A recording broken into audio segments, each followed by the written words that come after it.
Bismillahirrahmanirrahim and Assalamu alaikum wa rahmatullahi wa barakatuhu.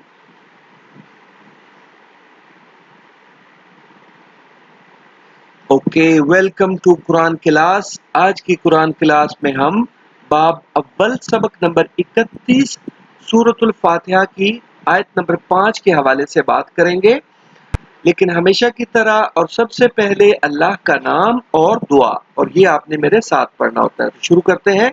बिस्मिल्लाहिर्रहमानिर्रहीम rabbi ज़िदनी इल्मा, ए मेरे रब मेरे इल्म में इजाफा फरमा, आमीन या रब्बल आलमीन। आज का हमारा प्लान इंशाअल्लाह, आज हम क्या करेंगे, आज हम प्यारे नबी हजरत मोहम्मद सल्लल्लाहु अलैहि वसल्लम के बारे में बात करेंगे। सूरतुल फातिहा की 5वीं आयत में हमने अपने रब से दुआ की थी कि इहदिनस सिरातल मुस्तकीम, यानी हमें सीधा रास्ता दिखा। तो अल्लाह सुब्हानहू व तआला ने हमारी दुआ, हमारी हदायत के लिए कुरान पाक नाज़िल फरमाया, और उसकी तालीम देने के लिए, यानी कुरान पाक की तालीम देने के लिए हजरत मोहम्मद सल्लल्लाहु अलैहि वसल्लम को मबऊस फरमाया, यानी मुकर्रर फरमाया, यानी आप सल्लल्लाहु अलैहि वसल्लम को नबुव्वत का जो है वो फरीजा अता फरमाया।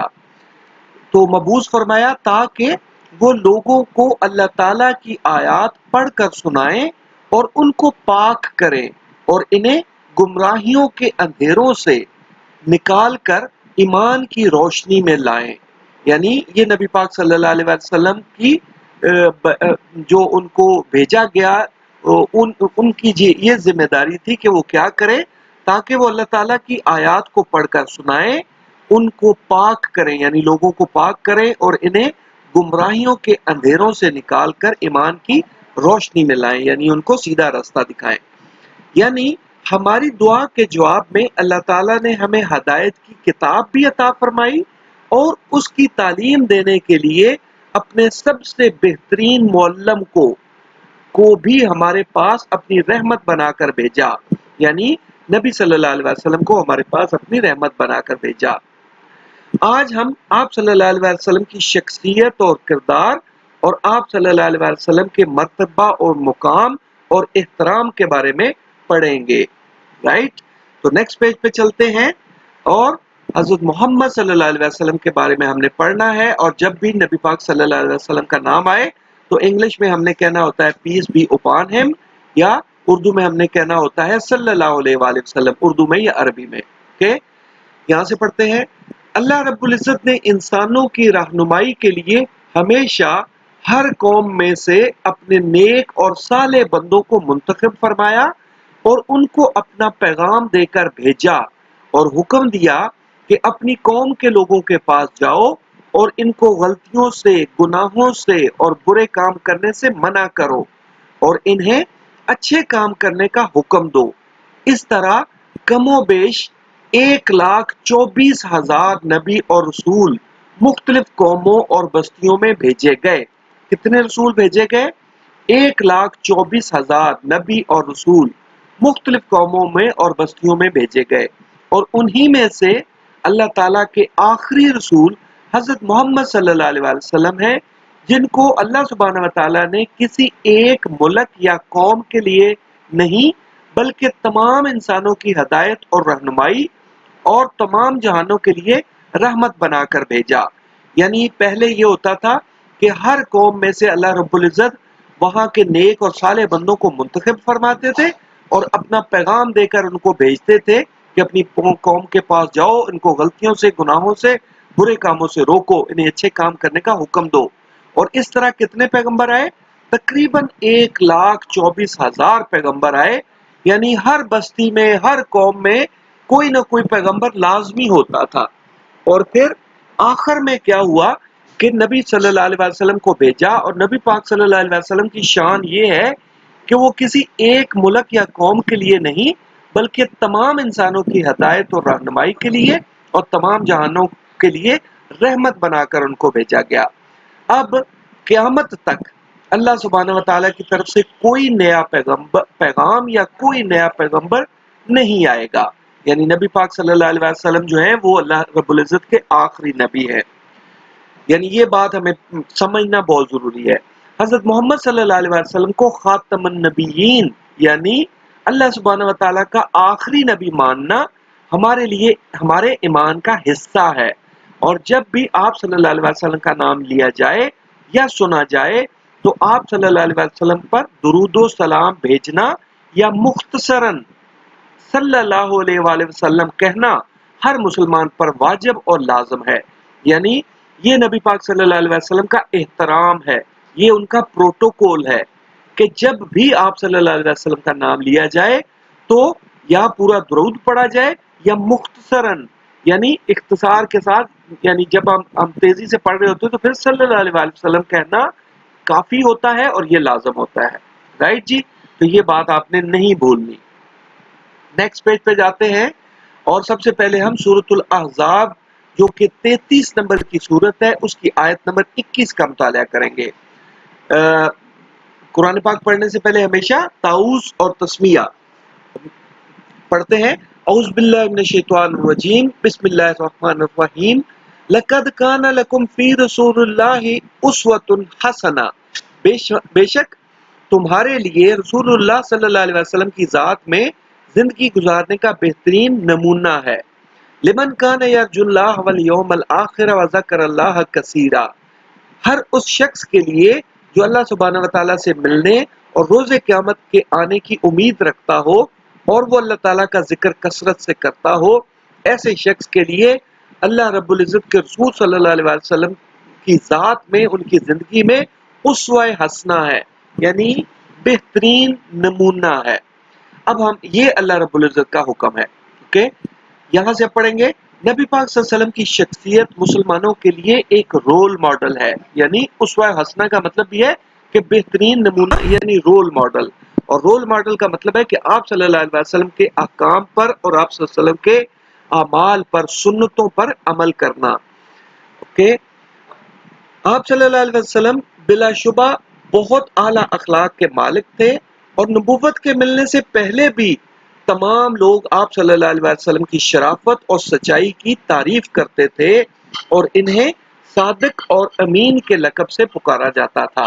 یہ بات یاد رکھنی ہے کہ آپ صلی اللہ علیہ وسلم کو صادق اور امین یعنی سچے اور امانتوں کی حفاظت کرنے والے یہ آپ کا لقب تھا، یعنی سب لوگ آپ کو جانتے تھے کہ آپ سچے ہیں، صادق ہیں اور امین ہیں۔ قرآن پاک میں ہمیں حکم دیا گیا کہ ہم زندگی کے ہر شعبے میں اور ہر عمل میں آپ صلی اللہ علیہ وسلم کی اطاعت و فرمانبرداری اختیار کریں، یعنی یہ ہمیں حکم دیا گیا ہے۔ قرآن پاک کے بعد مسلمانوں کی ہدایت کا دوسرا ذریعہ آپ صلی اللہ علیہ وسلم کی حدیث اور سنت ہے، یعنی یہ امپورٹنٹ ہے۔ یعنی اللہ رب العزت نے ایک تو ہمیں ہدایت عطا فرمائی قرآن پاک، وہ تو بنیادی چیز ہے اور اصل چیز ہے، لیکن اس کے بعد نبی پاک صلی اللہ یہ جو دوسری چیز ہے ہمارے پاس وہ ہے آپ صلی اللہ علیہ وسلم کی حدیث اور سنت، اور وہ قرآن پاک سے الگ نہیں ہے، وہ یعنی وہی چیز جو قرآن پاک میں لکھی ہوئی ہے، ہمیں لکھ کے بتائی گئی ہے، جسے ہم پڑھتے ہیں نبی پاک صلی اللہ علیہ وسلم کی ذات میں ہم اسے دیکھتے ہیں۔ حدیث یعنی جو آپ صلی اللہ علیہ وسلم نے فرمایا، اور سنت جو آپ صلی اللہ علیہ وسلم نے کر کے دکھایا، یعنی جو عمل انہوں نے کر کے دکھایا وہ سنت ہے۔ مستند احادیث یعنی سند یافتہ احادیث، ایسی احادیث جس کو سب مانتے ہیں۔ مستند احادیث کی 6 مشہور کتب یعنی کتابیں صحیح بخاری، صحیح مسلم، سنن ابو داؤد، سنن نسائی، جامعہ ترمذی اور سنن ابی ماجہ صحائح ستہ کہلاتی ہیں، یعنی یہ صحائح ستہ کہلاتی ہیں، 1 2 3 4 5 اور 6، یہ 6 کتابیں صحائح ستہ کہلاتی ہیں جن کے صحیح ہونے پر امت کی اکثریت کا اجماع ہے، یعنی سب لوگ یہ مانتے ہیں کہ یہ جو احادیث ہیں ان میں جتنی بھی احادیث ہیں وہ صحیح ہیں، سچی ہیں، لہٰذا ہمیں ان کا احترام لازم ہے۔ نبی پاک صلی اللہ علیہ وسلم نے دین کے معاملے میں ہمیں جو کچھ بھی بتایا اور جو کچھ بھی سکھایا وہ اللہ تعالیٰ کے حکم سے ہی بتایا، وہ جو کہتے تھے اللہ تعالیٰ کے حکم سے ہی کہتے تھے اور اپنی پسند یا ناپسند سے بات نہیں کرتے تھے، اسی لیے सूरत हुजरात में फरमाया गया, जिसका मफहूम है कि ए नबी कि नबी सल्लल्लाहु अलैहि वसल्लम की आवाज से ऊंचा मत बोला करो, यानी नबी पाक सल्लल्लाहु अलैहि वसल्लम की बात के मुकाबले में अपनी बात मत किया करो, बल्कि जो वो कहें इसे सुना करो और अतात किया करो। और ये इतना अहम है कि यहीं पर फरमाया गया कि अगर ऐसा नहीं करोगे तो उस गुनाह के बदले में तुम्हारे सारे नेक अमाल खत्म भी हो सकते हैं।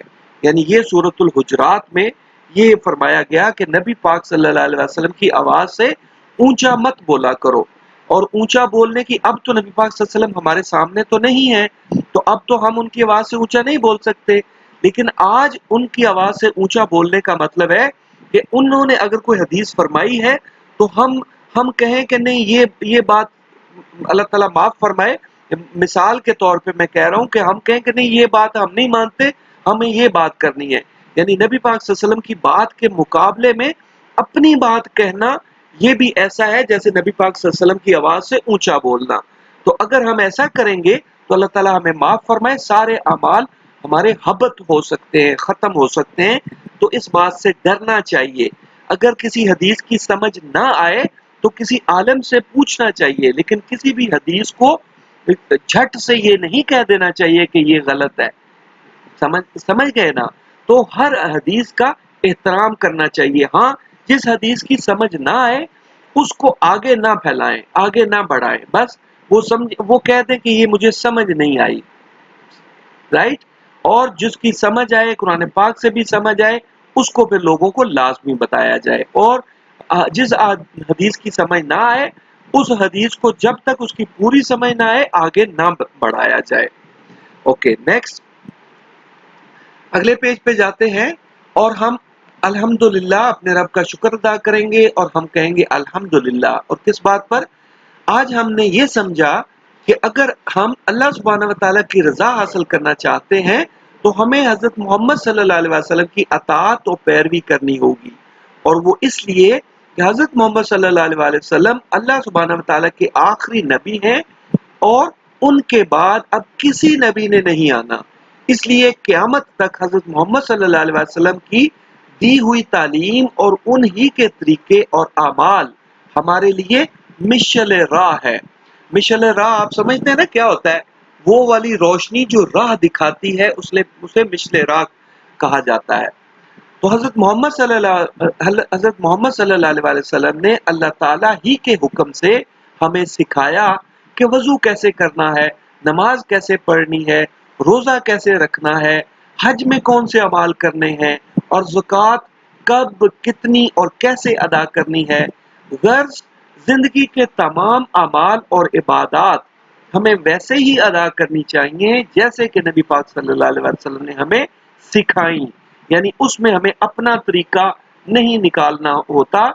दीन जैसे नबी पाक सल्लल्लाहु अलैहि वसल्लम हमें सिखा के गए हैं उसको वैसे ही अदा करना है, उसको वैसे ही एहतराम करना है उसका, राइट। लिहाजा हर मुसलमान पर कुरान पाक के बाद अहादीस का एहतराम और उनमें दिए गए अहकाम की फर्माबरदारी भी लाजम है। बस हमें आप सल्लल्लाहु अलैहि वसल्लम के हर हुक्म की फर्माबरदारी और हर अमल की पैरवी करनी चाहिए। यही सीधा रास्ता है जिसकी दुआ हमने सूरतुल फातिहा की 5वीं आयत में की थी। यानी अल्लाह रब्बुल इज़्ज़त ने हमें जो सीधा रास्ता दिखाया वो सबसे पहले तो कुरान पाक है और उसके बाद नबी पाक सल्लल्लाहु अलैहि वसल्लम की हदीस और सुन्नत है, राइट। क्योंकि अल्लाह रब्बुल इज़्ज़त ने कुरान पाक भी अता फरमाया और हमें जो है कुरान पाक को सिखाने के लिए, पढ़ाने के लिए नबी पाक सल्लल्लाहु अलैहि वसल्लम को भी हमारे पास रहमत बनाकर भेजा। इसलिए हमें उनका एहतराम और उनकी बात की फर्माबरदारी और अताअत करना लाजमी है और यही हदायत है। ओके, यही सीधा रास्ता है। अब हमने यही बात 4 लोगों को आगे पहुंचानी है। तो इस सबक में से सिर्फ 4 पॉइंट्स आप नोट कर लीजिए जो अहम नजर आए आपको। ज्यादा काम मैं आपको नहीं दिया करता, लेकिन सिर्फ 4 पॉइंट्स आप बना लें और फिर 4 लोगों को आपने वो आगे पहुंचाने हैं और यही काम हमारा है। और नबी पाक सल्लल्लाहु अलैहि वसल्लम ने भी हमें यही हुक्म दिया था कि बल्लिगू अन्नी वलौ आया। ये नबी पाक सल्लल्लाहु अलैहि वसल्लम का फरमान था کہ پہنچاؤ میری طرف سے چاہے ایک ہی آیت کسی کو پہنچاؤ، یعنی کوئی ایک آیت بھی کسی کو پہنچا دو تو یہ بھی سمجھ لیں کہ ہم نبی پاک صلی اللہ علیہ وسلم کا ہی دیا ہوا پیغام آگے بھیج رہے ہیں، رائٹ؟ تو یہ کام ہم نے لازمی کرنا ہے. اوکے، ٹیک کیئر اینڈ اللہ حافظ.